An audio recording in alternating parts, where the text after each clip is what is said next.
ना ठीक नहीं। स्टैंडिंग कमेटी की जो मीटिंग होती है बहुत ही सीक्रेट रहती है। अंदर क्या बात हम करते हैं, क्या डिबेट करते हैं, क्या विटनेस आते हैं, उस बारे में बाहर कभी चर्चा नहीं होती, लेकिन मीटिंग है। बोलिए सर, एक महत्त्वाचा विषय है।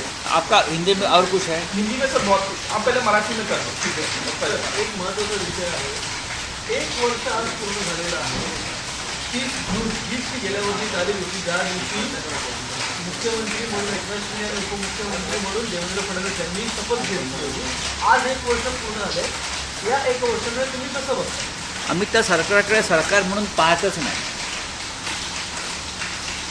1 वर्ष झालेलं आहे ना। महाराष्ट्राच्या फसवणुकीला 1 वर्ष झालं। बाळासाहेब ठाकरे यांनी जी शिवसेना स्थापन केली, त्या शिवसेनेच्या पाठीत खंजीर खुपसण्याला 1 वर्ष झालं। विश्वासघाताला 1 वर्ष झालं आणि अनेक उचापती करून एक घटनाबाह्य सरकार या महाराष्ट्रामध्ये स्थापन केलं। त्या घटनाबाह्य सरकारला 1 वर्ष झालं। या सरकारविषयी आमचं एवढंच मत आहे, हे फसवणुकीचं 1 वर्ष। दावे केले जात आहेत की आम्ही 1 वर्षामध्ये लोकाभिमुख निर्णय घेतलेले आहेत आणि सतत महाराष्ट्र करण्याकडे आमचा ओढ आहे। हे पहा, सकस फक्त 40 आमदार झाले असे, बाकी कोणी सकस झालं असं मला वाटत नाही। 40 आमदार सोडले तर या महाराष्ट्रातल्या 11 कोटी जनतेच्या चेहऱ्यावरती मला हा सकसपणा दिसल्याचं दिसत नाही। राज्य अनेक संघर्षातून जात आहे। राज्यासमोर कायदा सुव्यवस्थेपासून बेरोजगारी महागाईपर्यंत अनेक प्रश्न आहेत। कालच माननीय शरद पवार साहेबांनी आकडेवारी जी दिली आहे ती सत्य आहे की अनेक जिल्ह्यातून, पुण्यासारख्या शहरातून आणि जिल्ह्यातून सुद्धा असंख्य मुली गेल्या वर्षभरामध्ये मोठ्या प्रमाणात गायब झाल्या, त्यांच्या हत्या झाल्या, त्यांच्यावरती हल्ले झाले भर रस्त्यात। हे सकसपणाचं लक्षण समजायचं का? भ्रष्टाचाराचे अनेक प्रकरणं समोर येतात। महानगरपालिकेच्या निवडणुका पण 2 वर्षे घेऊ शकला नाहीत। ही भीती म्हणजे सकसपणा असेल निवडणुका घेण्याची, तर ते सकस आहे। जाहिरातबाजी, कोट्यावधीची जाहिरातबाजी, ही जाहिरातबाजी म्हणजे सरकारचा सकसपणा असेल तर नक्की ते सरकार सकस आहे। 21 मुली फक्त ठाण्यातून गायब झालं असं काल शरद पवार यांनी सांगितलेलं आहे। 1000च्या आसपास मुली पुण्यातून, ठाण्यातून, खानदेशातून, मुंबईतून। हे लक्षण कसलं आहे? राज्याचे गृहमंत्री इतर सर्व विषयांवरती वायफळ चर्चा करतात, आव्हानाची भाषा करतात, शड्डू ठोकतात, पण गृहमंत्री म्हणून त्यांचा कारभार हा अत्यंत अयशस्वी आहे। कायदा दंगली, जातीय दंगली, धार्मिक तणाव, लुटमार, दरोडे याला ऊत आलेलं आहे। आणि महिलांच्या बाबतीत म्हणा तर या राज्यातील महिला अजिबात सुरक्षित नाही। कालची आकडेवारी जी आपण पाहिली ती आकडेवारी सगळ्यांसमोर। दुसरा प्रश्न म्हणजे काल पुन्हा एकदा रात्रीची एक बैठक झाली, दिल्लीमध्ये बैठक होती। PM मिटिंग दोघे पण आणि सकाळी पुन्हा परत आले। काय वाटतं केंद्रीय गृहमंत्र्यांकडे या बैठका ज्या आहेत त्या मंत्री त्याच्यावर आम्ही काय मत व्यक्त करणार? फसवणुकीची जयंती आहे। पुढल्या वेळेला फसवणुकीची पुण्यतिथी होईल, एवढंच मी सांगतो। आणि बहुतेक फसवणुकीची सेलिब्रेशन करायला बसले असतील दिल्लीत, याच्यापेक्षा मी वेगळं काय सांगू शकत नाही। मला काय, 4 मंत्री नक्की जात आहेत। महाराष्ट्रातले केंद्रातले 2 मंत्री जातील आणि या राज्यात जर विस्तार करण्याची हिंमत दाखवली तर 4 मंत्री शिंदे गटाचे हे घरी जातात।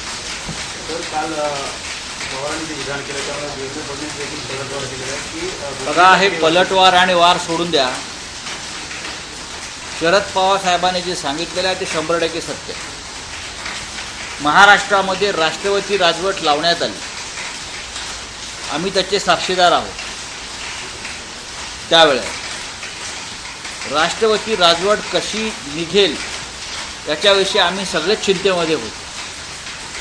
पवार साहेबांचं असेल किंवा माननीय उद्धव ठाकरे साहेबांचं असेल किंवा काँग्रेस नेत्यांचं असेल, ह्याच्यावरती एकमत होतं की आपण बहुमताचा आकडा सिद्ध केला 3 पक्षांनी मिळून, तरीही राज्यपाल हे बहुमत मानणार नाही.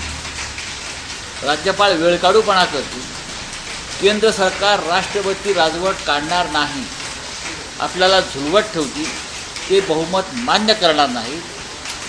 याच्यावरती आमच्या वारंवार चर्चा झाल्या. माझी आणि पवार साहेबांची वारंवार चर्चा होत होती की राष्ट्रपती राजवट कशी उठवली जाईल. आणि एका भल्या पहाटे आपल्याला सगळ्यांना बातमी आली की राष्ट्रपती राजवट उठवली गेली आणि महाविकास आघाडीच्या सरकारचा मार्ग मोकळा झाला. इतकंच मी याच्यावरती बोलतो. जनतेला दाखवून दिलं.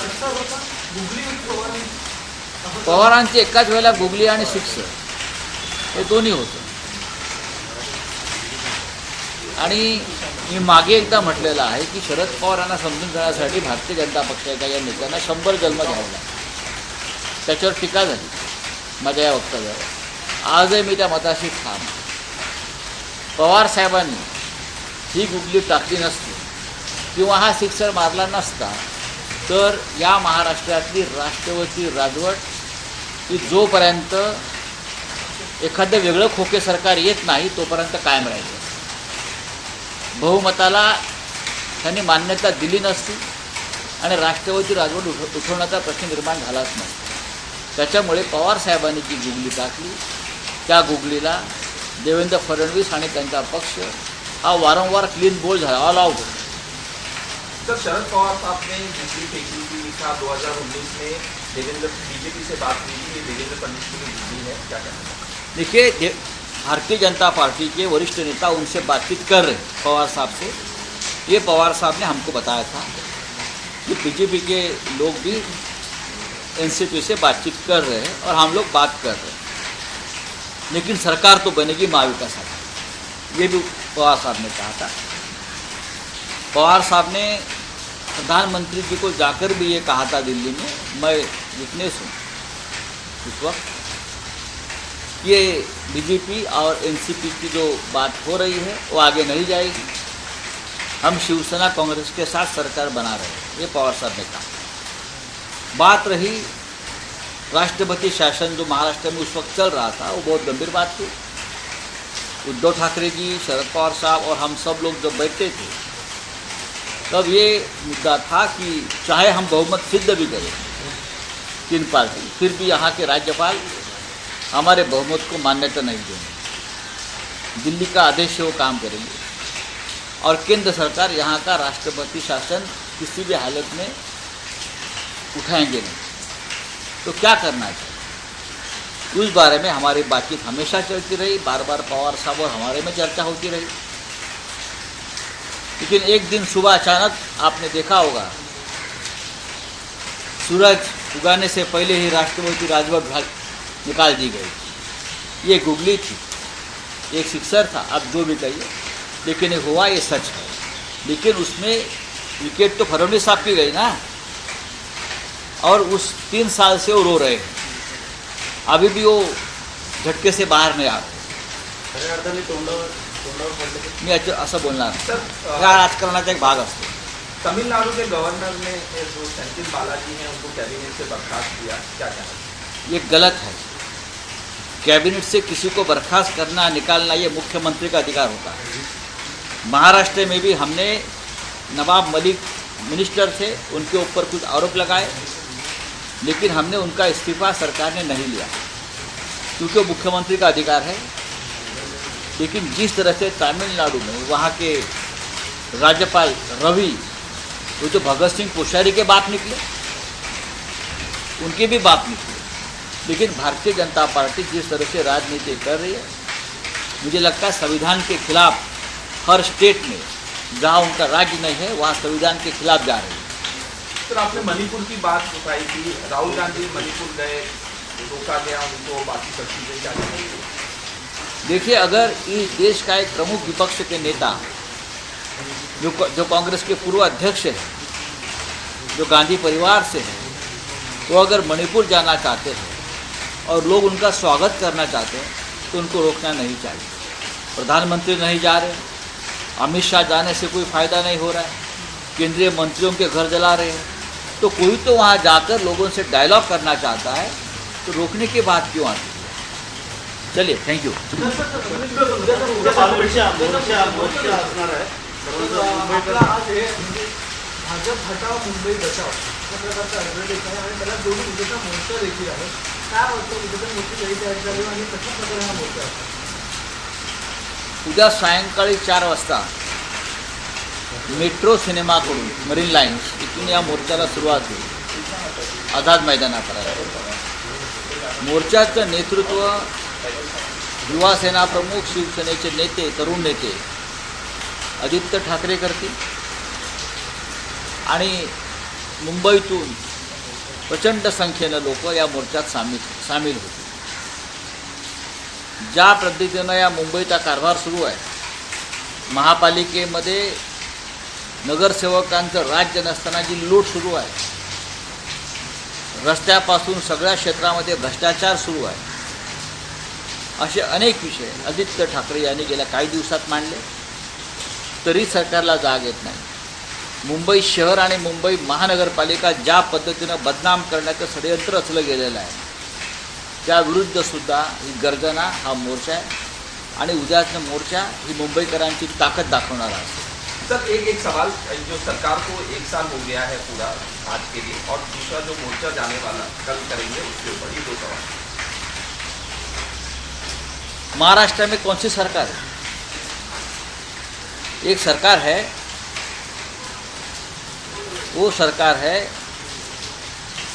लोगों को मूर्ख बनाकर पैसे की ताकत पर, केंद्रीय जांच एजेंसी की दहशत पर बनी एक सरकार है. ये सरकार किसी भी समय डिस्क्वालीफाई हो सकती है. संविधान के खिलाफ बनी हुई ये घटनाबाह्य सरकार है. हम नहीं मानते कि सरकार राज्य में या देश में इस प्रकार से बने, लेकिन महाराष्ट्र में सरकार बनाई है. जल्दी ही ये सरकार को श्रद्धांजलि देने की मौका भी हमें मिलेगा. सर कल का जो मोर्चा है उसको देखिए, कल मुंबई में शिवसेना का जो मोर्चा निकलेगा, मुंबई के मेट्रो सिनेमा से मरीन लाइन्स, आज़ाद मैदान तक ये मोर्चा जाएगा आदित्य ठाकरे जी के नेतृत्व में. मुंबई महानगर पालिका का चुनाव 2 साल से नहीं हो रहा. वहाँ प्रशासक एडमिनिस्ट्रेटर का राज चल रहा है, और चाहे रोड हो, चाहे हेल्थ हो, चाहे एजुकेशन हो, सभी विभागों में करोड़ों का घोटाला हो रहा है. मुंबई की और मुंबई महानगर पालिका की लूटमार चल रही है. जिस महानगर पालिका ने कोरोना काल में सबसे अच्छा काम किया, पूरे विश्व ने उसकी वाहवाह की, उस महापालिका में जिस तरह से ईडी को घुसाया गया बदनाम करने के लिए, लोगों के मन में गुस्सा है. मुंबई को बदनाम करो, मुंबई महानगर पालिका को बदनाम करो और चुनाव को आगे जाओ. उसके खिलाफ जो गुस्सा है, वो गुस्सा कल सड़क पर उतर आएगा और एक प्रचंड मोर्चा का दर्शन कल पूरे देश को होगा.